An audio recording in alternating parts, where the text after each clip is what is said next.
Hello students. तो previous class में अपन क्या डिस्कस कर रहे थे? Method of preparation of ether, है ना। ईथर के बारे में डिस्कस कर रहे थे कि दैट व्हाट इज ईथर, कैसे ईथर का नॉमेनक्लेचर करते हैं आईयूपीएसी और कॉमन नेमिंग सिस्टम में। आईयूपीएसी में अल्कोक्सी एल्केन एंड कॉमन में क्या था, अल्काइल ईथर, है ना। अल्काइल ईथर मीन्स कितने अल्काइल ग्रुप प्रेजेंट है ऑक्सीजन के साथ।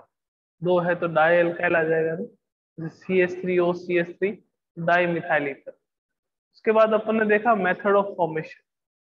मेथड ऑफ फॉर्मेशन की बात करें तो वहां पे क्या था अपने पास कि सबसे पहले अल्कोहल के साथ देखा था अपन ने। अल्कोहल के साथ अपने को पता है कि ये CH3CH2OH, 2 moles ऑफ CH3CH2OH का आपको क्या करवाना है, डिहाइड्रेशन। डिहाइड्रेशन का मीनिंग क्या हो गया, removal of water molecule H2O बाहर निकालना। तो ये किसकी प्रेजेंस में रिएक्शन होती है, कंसंट्रेट H2SO4 की प्रेजेंस में रिएक्शन होगी। 413 केल्विन टेम्परेचर होगा। अगर यहाँ टेम्परेचर 443 केल्विन कर देते हैं तो किसका फॉर्मेशन हो जाता है, एल्कीन का, है ना। अपने को टेम्परेचर कितना रखना है, 413 केल्विन रखना है। At 413 kelvin temperature the product will be ether, diethyl ether, CH3 CH2 OCH2 और CH3 का क्या होता है, फॉर्मेशन, है ना। And the reaction is known as dehydration. Dehydration of alcohol. Dehydration of alcohol, इसकी मैकेनिज्म अगर सबके क्लियर है, कल मैंने एक्सप्लेन करी थी, तो एक बार हैंड रेज कर दीजिए। फिर अपन इसके सेकंड मेथड पे चलते हैं ना। सेकंड मेथड क्या है वो भी देख लेते हैं। कल डिस्कस करी थी, शायद कहीं को याद होगी। सेकंड मेथड पे चलते हैं फिर इसके। ये तो कंप्लीट हो गया था अपना, इसकी मैकेनिज्म भी डिस्कस हो गई थी कि सबसे पहले प्रोटोनेटेड अल्कोहल का फॉर्मेशन होगा, CH3CH2OH और H, ये प्रोटोनेटेड अल्कोहल का फॉर्मेशन हो गया।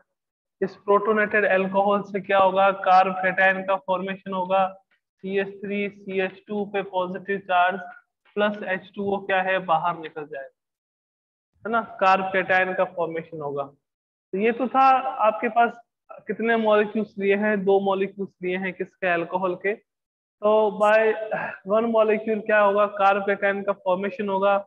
सेकेंड मॉलिक्यूल से क्या हो जाएगा आपके पास, ईथर का फॉर्मेशन, CH3CH2OH, यहाँ ऑक्सीजन के ऊपर lone pair of electron, plus carbocation आएगा CH2CH3।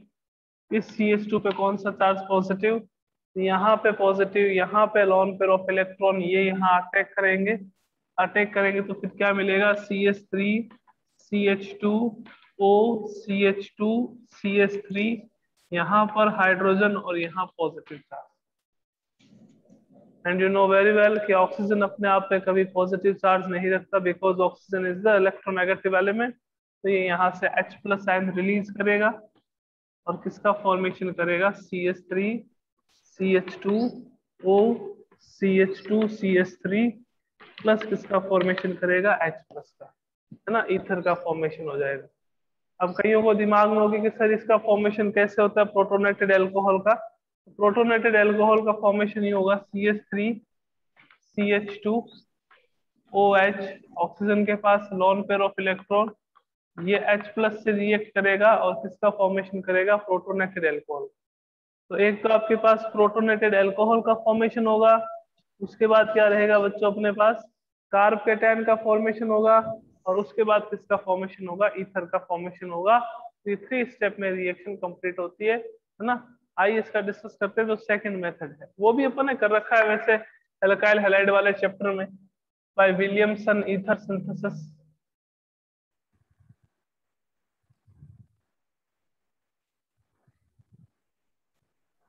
विलियमसन ईथर सिंथेसिस ना।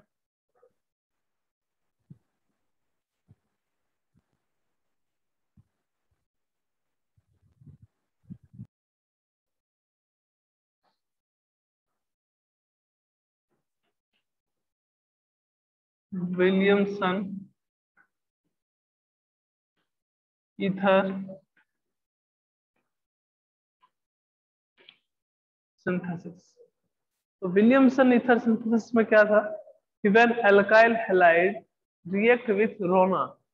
सर व्हाट इज रोना? रोना मींस सोडियम एल्कोक्साइड है ना। रोना मींस क्या हो गया आपके पास? Sodium alkoxide.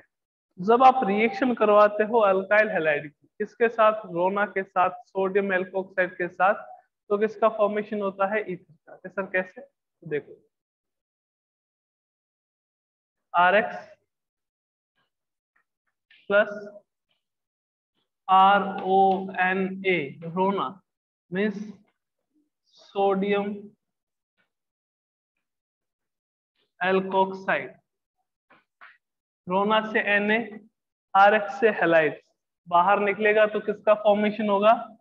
ROR ether plus अपने पास क्या आ जाएगा? NaX। ROR प्लस इसका फॉर्मेशन होगा NaX। ओके। अगर आप यहाँ पे क्या करते हो कि आपको बेटर यील्ड चाहिए, मतलब ईथर जो है जिसका फॉर्मेशन आप कर रहे हो उसकी बेटर यील्ड चाहिए, तो अपने को क्या करना पड़ेगा? जो सोडियम एल्कोक्साइड है वो 3 डिग्री ले लो, CH3 CH3 CH3 ONA for better yield of ether.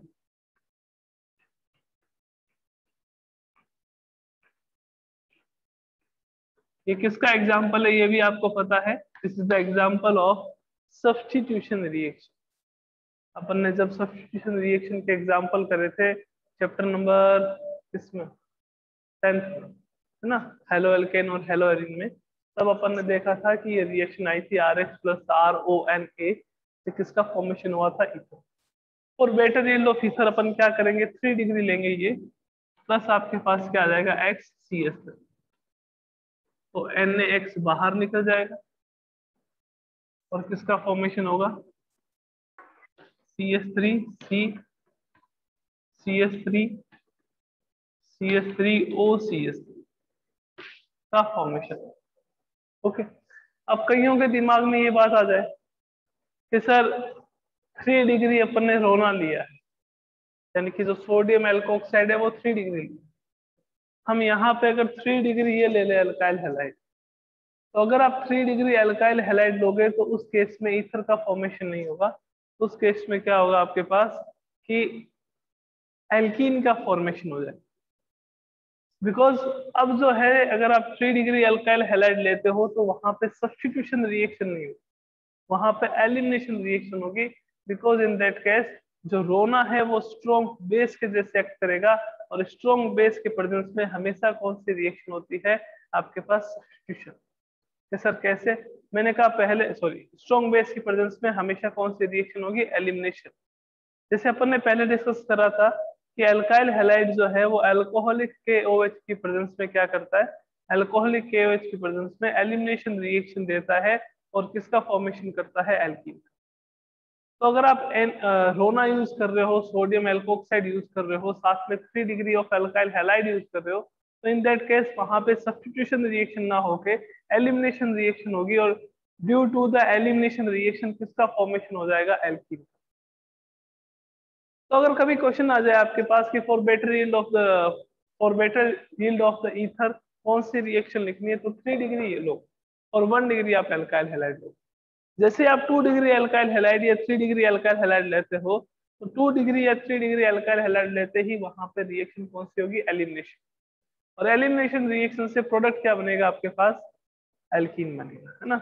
Elimination reaction लोग करोगे तो हमेशा प्रोडक्ट कौन सा रहेगा अपने पास? एल्कीन। ये सब कैसे? तो आइए देखते हैं।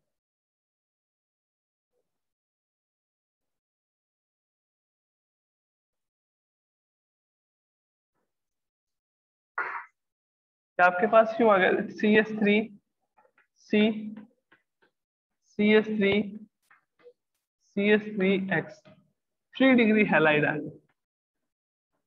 If 3 degree halide is present at the place of 3 degree sodium alkoxide, है ना, और यहाँ पे साथ में क्या आएगा आपके पास? रोना, सोडियम एल्कोक्साइड। अब ये जो सोडियम एल्कोक्साइड है विल बी रिएक्ट एज या will be act as base. अब एक्ट करेगा बेस के जैसे, तो रिएक्शन कौन सी होगी यहाँ पे बच्चों? Elimination over the substitution. यहाँ पे कौन सी रिएक्शन होगी? एलिमिनेशन। और एलिमिनेशन रिएक्शन हो रही है तो इस कारण से किसका फॉर्मेशन होगा? CH3 C double bond CH2 single bond, किसका फॉर्मेशन हो जाएगा? C alkene. तो अगर आप 3 डिग्री हैलाइड लेते हो, in the case of 3 degree halide, तो वहां पे एलिमिनेशन रिएक्शन होगी, and due to the elimination reaction किसका फॉर्मेशन होगा? एल्कीन का। बट अगर आप 3 डिग्री सोडियम एल्कोक्साइड लेते हो तो वहां पे सब्स्टिट्यूशन रिएक्शन होती है, और सब्स्टिट्यूशन रिएक्शन से प्रोडक्ट क्या मिलता है आपको? ईथर, है ना। तो अगर सब्स्टिट्यूशन रिएक्शन हो रही है अल्काइल हैलाइड की रोना के साथ, तो प्रोडक्ट रहेगा ईथर। और अगर एलिमिनेशन रिएक्शन हो रही है तो आपके पास प्रोडक्ट क्या रहेगा? एल्कीन। तो 3 डिग्री हैलाइड के केस में हमेशा आपके पास एल्कीन का फॉर्मेशन होगा, बिकॉज इस केस में क्या होगा? Elimination reaction. ओके, तो ये इसके मेथड ऑफ प्रिपरेशन थे, दो ही हैं। फर्स्ट आपके पास क्या था? फर्स्ट अपने पास था by dehydration of alcohol at 413 kelvin temperature. Second क्या था अपने पास? बाय विलियमसन ईथर सिंथेसिस, है ना। विलियमसन ईथर सिंथेसिस में when alkyl halide react with sodium alkoxide then it gives ether. तो ये किसका फॉर्मेशन करेगा? ईथर का। स्पेशल केस जो है, स्पेशल कंडीशन जो है, वो अपने को दिमाग में। ओके, आइए नेक्स्ट चलते हैं, प्रॉपर्टीज पे बात कर लेते हैं इसकी।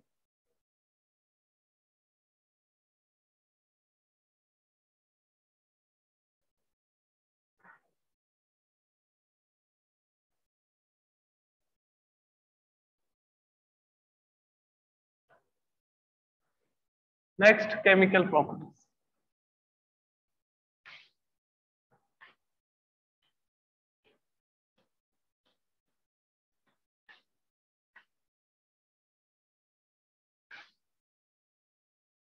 केमिकल प्रॉपर्टीज, और इसमें भी फर्स्ट रिएक्शन है अपने पास,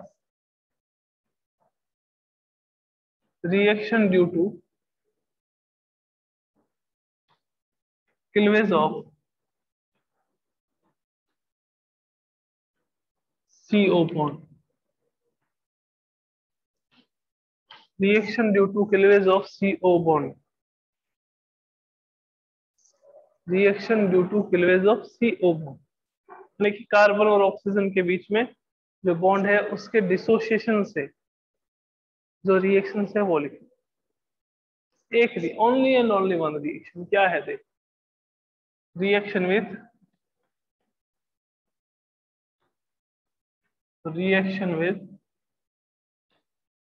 hydrogen halide, hydrogen halide HX के साथ रिएक्शन करवा। कैसे? ROR प्लस HX, तो किसका फॉर्मेशन होगा?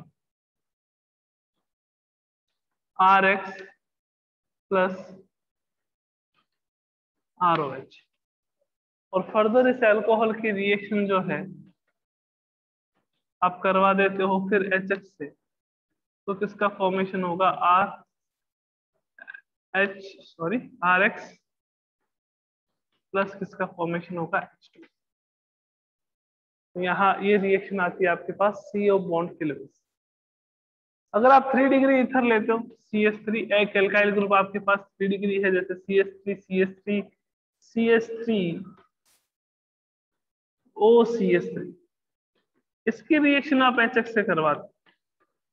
तो देखो, जब भी ईथर रिएक्शन करता है हाइड्रोजन हैलाइड के साथ, तो हाइड्रोजन हैलाइड के साथ रिएक्शन करता है तो एक तो आपके पास अल्कोहल वाला ग्रुप रहता है, और एक आपके पास अल्काइल हैलाइड का फॉर्मेशन होता है। अल्काइल हैलाइड का फॉर्मेशन होता है, साथ में अल्कोहल का फॉर्मेशन। तो अब अगर आप 3 डिग्री ले रहे हो, ये कि एक अल्काइल ग्रुप आपके पास टर्सरी है और एक आपके पास प्राइमरी है, तो हैलाइड हमेशा इस कंडीशन में टर्सरी ही बनेगा। हैलाइड हमेशा कौन सा बनेगा? टर्सरी। CH3X प्लस अपने पास क्या आएगा? प्लस अपने पास क्या आएगा? CH3OH। हैलाइड हमेशा 3 डिग्री बनेगा। ओके, और साथ में अल्कोहल जो है वो कौन सा रहेगा? प्राइमरी। देखो, अगर आप हैलाइड का फॉर्मेशन करते, है ना, हैलाइड का फॉर्मेशन करते हो तो जो इंटरमीडिएट कार्ब कैटायन है, वो इंटरमीडिएट कार्ब कैटायन कौन सा रहता है, वो आपके पास आएगा CH3, CH3, CH3 और यहाँ पे पॉजिटिव चार्ज। और ये कार्ब कैटायन कौन सा कार्ब कैटायन है, 3 degree carb cation, 3 degree carb cation which is stable carb cation. तो प्रोडक्ट भी आपके पास कौन सा रहेगा, स्टेबल। ये बॉन्ड क्लीवेज होगा, CH3O माइनस आपके पास लिविंग ग्रुप होगा, ये 3 degree carb cation. First step में क्या होगा, कार्ब कैटायन का फॉर्मेशन। सेकंड स्टेप में क्या होगा आपके पास, न्यूक्लियोफाइल का अटैक, X माइनस अटैक करेगा, अटैक करके किसका फॉर्मेशन करेगा, 3 डिग्री हैलाइड। तो जब भी आप 3 डिग्री हैलाइड का फॉर्मेशन करते हो तो इंटरमीडिएट आपके पास 3 डिग्री कार्ब कैटायन आता है। और 3 डिग्री कार्ब कैटायन अगर आपके पास इंटरमीडिएट है तो उसकी स्टेबिलिटी क्या रहती है, ज्यादा रहती है। तो due to this reason 3 degree halide का फॉर्मेशन होता है और 1 डिग्री आपके पास अल्कोहल का फॉर्मेशन। ओके, तो ये फर्स्ट रिएक्शन थी, reaction due to cleavage of CO bond, है ना। CO बॉन्ड क्लीवेज से क्या रिएक्शन थी वो अपन ने देखी। नेक्स्ट चलते हैं आगे।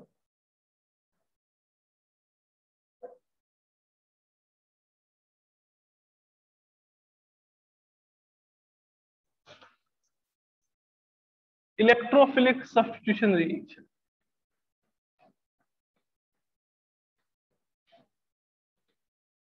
इलेक्ट्रोफिलिक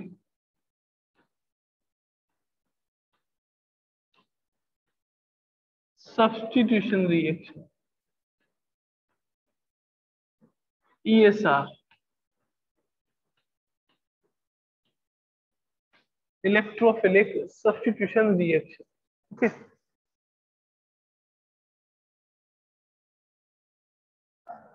देखो जो एरोमेटिक ईथर ESR आ गया ना, इलेक्ट्रोफिलिक सब्स्टिट्यूशन रिएक्शन आ गया, मींस एरोमेटिक ईथर की बात कर रहा हूँ। बिकॉज ESR जो है वो जनरली कौन से कंपाउंड ये रिएक्शन देते हैं, एरोमेटिक कंपाउंड जो है वो इलेक्ट्रोफिलिक सब्स्टिट्यूशन रिएक्शन देते हैं। क्लियर है बात। तो देखो ESR रिएक्शन देते हैं तो अपने को पता होना चाहिए कि ESR रिएक्शन देगा कौन, ये जैसे ही आ गए।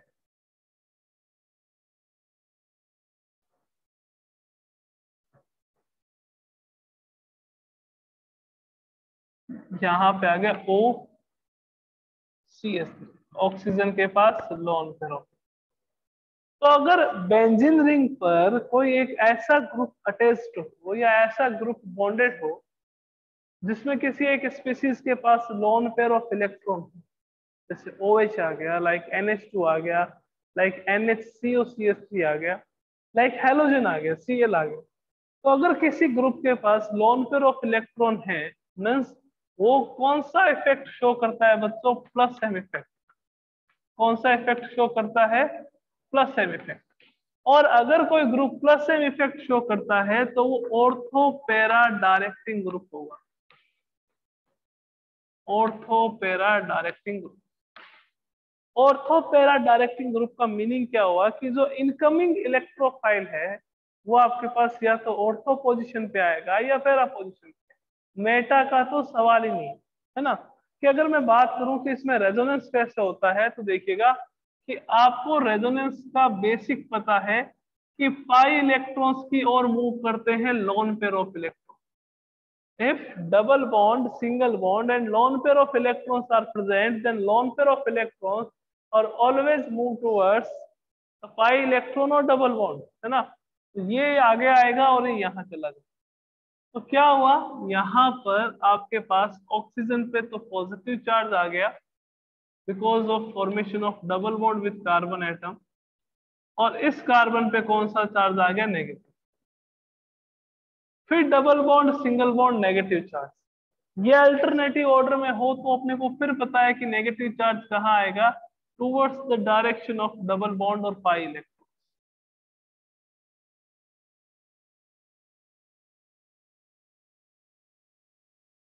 अब क्या आ गया आपके पास, OCH3 पे positive charge, double bond negative charge.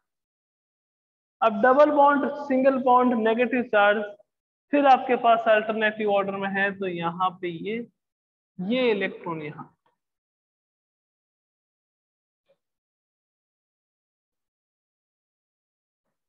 Then double bond negative charge, double bond OCH3 यहाँ पे पॉजिटिव, फिर double bond single bond negative charge alternative order में। तो ये आपके पास क्या हो गया, ईथर में, एरोमेटिक ईथर में रेजोनेंस कंप्लीट। कौन सा इफेक्ट शो करता है, plus M effect show, plus M effect show करता है। तो कौन सा डायरेक्टिंग होगा, ये ऑर्थो पैरा डायरेक्टिंग। अब देखो नेगेटिव चार्ज कहाँ कहाँ है, नेगेटिव चार्ज या तो आपके पास ऑर्थो पोजीशन पर है या फिर पैरा पोजीशन, ऑर्थो पे है, पैरा पे है, ऑर्थो। तो ये कौन सा ग्रुप हो गया, ऑर्थो पैरा डायरेक्टिंग ग्रुप। कौन सा ग्रुप हो गया बच्चों, ऑर्थो पैरा डायरेक्टिंग ग्रुप। अब बात कर लेते हैं कि इसकी जो रिएक्शंस है उनकी, इसमें कौन कौन सी रिएक्शंस आती हैं ऑर्थो पैरा डायरेक्टिंग ग्रुप में। जैसे अपने पास आ गया नाइट्रेशन, फर्स्ट रिएक्शन आ गई नाइट्रेशन। नाइट्रेशन का मीनिंग क्या हो गया, that addition of nitrogen, NO2, sorry addition of NO2, nitration है। किसकी प्रेजेंस में होती है, ये हमेशा ध्यान रखना है, नाइट्रेशन वाली रिएक्शन। ये तो आपके पास आ गया ईथर, एरोमेटिक ईथर। इसकी रिएक्शन HNO3 से करवाएंगे in the presence of concentrate H2SO4। तो क्या होगा, ऑर्थो और पैरा पे NO2 ग्रुप आ जाएगा।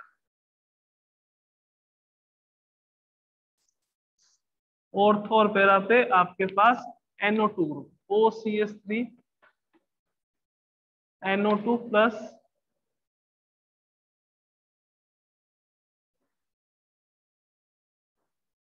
OCH3 NO2, ऑर्थो और पैरा वाला प्रोडक्ट बनेगा। OCH3 NO2 ऑर्थो पे, OCH3 NO2 आपके पास कहाँ आएगा, पैरा। तो ये नाइट्रेशन होगा। मैकेनिज्म आपको पता है, अगर आप ऊपर वाला रेजोनेंस क्लियर है तो मैकेनिज्म में कोई प्रॉब्लम नहीं होगी। HNO3 प्लस H2SO4 रिएक्शन करके किसका फॉर्मेशन करते हैं, इलेक्ट्रोफाइल का, NO2 प्लस का। NO2 प्लस इलेक्ट्रोफाइल है तो कहाँ अटैक करेगा, जहां पर इलेक्ट्रॉन डेंसिटी ज्यादा है। इलेक्ट्रॉन डेंसिटी कहाँ ज्यादा है आपके पास, एक तो ऑर्थो पोजीशन पे, एक पैरा पोजीशन पे। तो इनकमिंग इलेक्ट्रोफाइल कहाँ अटैक करेगा, या तो ऑर्थो पे अटैक करेगा या फिर पैरा पे अटैक करेगा। ओके, नेक्स्ट देखिएगा नाइट्रेशन के बाद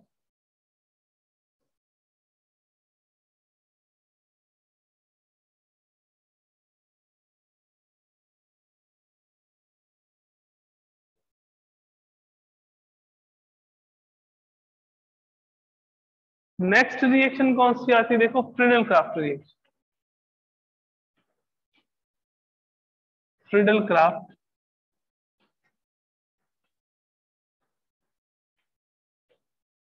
reaction, Friedel craft reaction, Friedel craft में हमेशा ध्यान रखना, जहां पे FC रिएक्शन आ जाती है, फ्रीडल क्राफ्ट रिएक्शन आ जाती है, वहां पे दो टाइप की रिएक्शन होती है, एक एल्काइलेशन और एक acylation. Alkylation and acylation.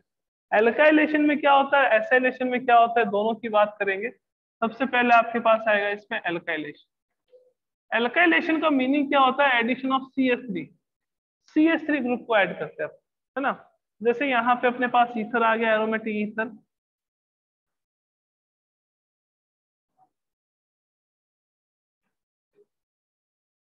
Aromatic ether आ गया, इसकी रिएक्शन अपने को किसके साथ करवानी है, CH3Cl के साथ। किसकी प्रेजेंस में करवानी है, एनहाइड्रस AlCl3 की प्रेजेंस में, एनहाइड्रस AlCl3 की प्रेजेंस में। अब सर यहाँ पे इलेक्ट्रोफाइल कौन होगा, तो इलेक्ट्रोफाइल कैसे फॉर्मेशन होता है, देखो जो AlCl3 है वो किसके साथ रिएक्शन करता है, CH3Cl के साथ। रिएक्शन करके किसका फॉर्मेशन करेगा, एक तो CH3 प्लस का, और प्लस किसका फॉर्मेशन करेगा, AlCl4 माइनस, AlCl4 माइनस। तो CH3 पे पॉजिटिव चार्ज आ गया, मीन CH3 आपके पास क्या है, इलेक्ट्रोफाइल है। अब इस इलेक्ट्रोफाइल को अपन क्या करेंगे, एक बार ऑर्थो पे और एक बार पैरा पे, OCH3 यहाँ पे अपन ऐड कर दिया। पैरा वाला प्रोडक्ट जो है वो हमेशा मेजर प्रोडक्ट होता है, इस बात का भी अपने को दिमाग में ध्यान। पैरा वाला जो है वो कौन सा रहता है, मेजर प्रोडक्ट, OCH3 और यहाँ पे क्या आ गया आपके पास, ये तो थी एल्काइलेशन। एल्काइलेशन में एल्काइल ग्रुप ऐड होता है, CH3 हो गया, C2H5 हो गया, C3H7 हो गया, ये ऐड होता है। सेकेंड रिएक्शन इसमें आती है एसाइलेशन। फर्स्ट कौन सी थी, एल्काइलेशन। सेकंड कौन सी आती है, एसाइलेशन। एसाइलेशन में अपन क्या करते हैं, देखो OCH3 यानी कि जो आपके पास एरोमेटिक ईथर, इसकी रिएक्शन CH3COCl के साथ करवाते, एसिड हैलाइड के साथ। किसके प्रेजेंस में, प्रेजेंस हमेशा सेम रहेगी, एनहाइड्रस AlCl3 की प्रेजेंस में करवाते। AlCl3 की प्रेजेंस में क्यों होती है रिएक्शन, कि अपन AlCl3 ही यूज क्यों करते हैं फ्रिडल-क्राफ्ट रिएक्शन में, उसका क्या रीजन, बिकॉज AlCl3 जो है वो आपके पास एक लेविस एसिड है। लेविस एसिड है तो ये क्या कर सकता है, इलेक्ट्रॉन को एक्सेप्ट कर सकता है, तो ये एक एक्स्ट्रा Cl को एक्सेप्ट करेगा। एक्सेप्ट करने के बाद ये क्या करेगा, इलेक्ट्रोफाइल का फॉर्मेशन करता है। इसके कारण अपन क्या करते हैं, एनहाइड्रस AlCl3 का यूज करते हैं। कहीं पे FeCl3 का भी यूज करा जाता है जब अपन हेलोजिनेशन करते हैं, because FeCl3 is also Lewis acid है ना, इसके कारण। CH3COCl है, तो देखो CH3COCl है तो कैसे इलेक्ट्रोफाइल का फॉर्मेशन होता है, AlCl3 के साथ रिएक्शन करवाते हैं उसकी, तो रिएक्शन करवाने पे एक तो AlCl4 पे कौन सा चार्ज आएगा, माइनस का, प्लस आपके पास क्या रहेगा, CH3 C double bond O पे पॉजिटिव चार्ज। अब जो जिस कार्बन से ऑक्सीजन बॉन्डेड है वो वाला कार्बन आके ऑर्थो पे ऐड हो, ऐसा नहीं है कि आप सीधा CH3 को कर दो, क्योंकि जिसपे पॉजिटिव चार्ज है वो ही आके ऐड होता है। तो अपने को ये बातें ध्यान में रखनी है बच्चों, कि यहाँ पे आपके पास प्रोडक्ट जो है वो कीटोन बनेगा। यहाँ पे आपके पास OCH3 आ गया। अब यहाँ क्या आएगा, C double bond OCH3, C double bond OC plus में, ये तो ऑर्थो वाला प्रोडक्ट हो गया, पैरा वाला बनेगा। पैरा वाला प्रोडक्ट क्या रहेगा आपके पास, OCH3 C double bond OCH, ये पैरा वाला प्रोडक्ट रहेगा, है ना। तो एनहाइड्रस AlCl3 का यूज क्यों करते हैं, because AlCl3 is a Lewis acid जो lone pair of electron accept करता है, जो अपना ऑक्टेट कंप्लीट करने के लिए इलेक्ट्रॉन को एक्सेप्ट करता है। तो ये Cl- को एक्सेप्ट करेगा, Cl- को एक्सेप्ट करेगा तो किसका फॉर्मेशन होगा, इलेक्ट्रोफाइल।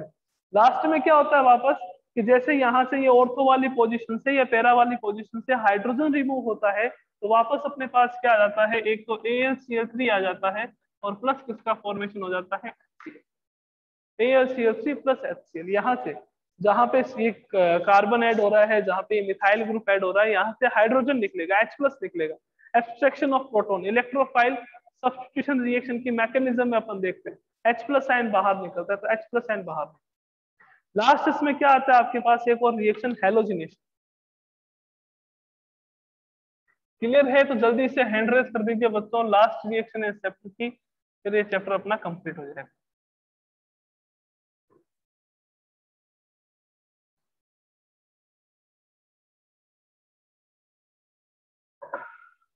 लास्ट आता है आपके पास वही हेलोजिनेशन। तो अब शायद ये बताने की रिक्वायरमेंट नहीं है कि जब इलेक्ट्रोफिलिक सब्स्टिट्यूशन रिएक्शन ये शो करता है, तो जो प्रोडक्ट है वो आपके पास कहाँ मिलता है, एक तो ऑर्थो पे मिलता है, एक पैरा पे, है ना, ऑर्थो और पैरा पे प्रोडक्ट मिलता है। तो आपके पास यहाँ पे भी देख लीजिए, OCH3, यहाँ पे Cl प्लस OCH3 पैरा पे, है ना। CH2 कार्बन डाइसल्फाइड की प्रेजेंस में रिएक्शन करवाते हैं तो अपने को ये प्रोडक्ट मिलता है। तो ये अपने पास जो अल्कोहल फिनोल ईथर है वो वाला चैप्टर कंप्लीट हो। चैप्टर नंबर 10th और 11th ऑर्गेनिक के दो चैप्टर जो हैं वो आपके टर्म 1 में आ रहे हैं, दोनों अपन ने कंप्लीट कर दिए। और आपसे एक ही बात कहनी है कि आप एनसीईआरटी सॉल्व करें, और कोई भी डाउट हो तो मुझसे पूछे, है ना। एनसीईआरटी सॉल्व करें, चैप्टर नंबर 10th की भी और 11th। ओके बच्चों, तो मिलते हैं नेक्स्ट क्लास में। नेक्स्ट क्लास में जब भी मिलेंगे तो विथ न्यू चैप्टर मिलेंगे, और वो नया चैप्टर कौन सा रहेगा अपने पास, बायोमोलिक्यूल, है ना। ये भी यूं कहते हैं कि ऑर्गेनिक यानी कि सेकंड बुक का चैप्टर है और टर्म 1 में अपने आ रहा है। अदरवाइज तो अपन एल्डिहाइड कीटोन को ले लेते हैं यहाँ पे। बट टर्म 1 का सिलेबस अपने को करना है, तो पहले अपन बायोमोलिक्यूल और उसके बाद अपन पी ब्लॉक करेंगे। ओके बच्चों, तो मिलते हैं नेक्स्ट क्लास में। Thank you so much.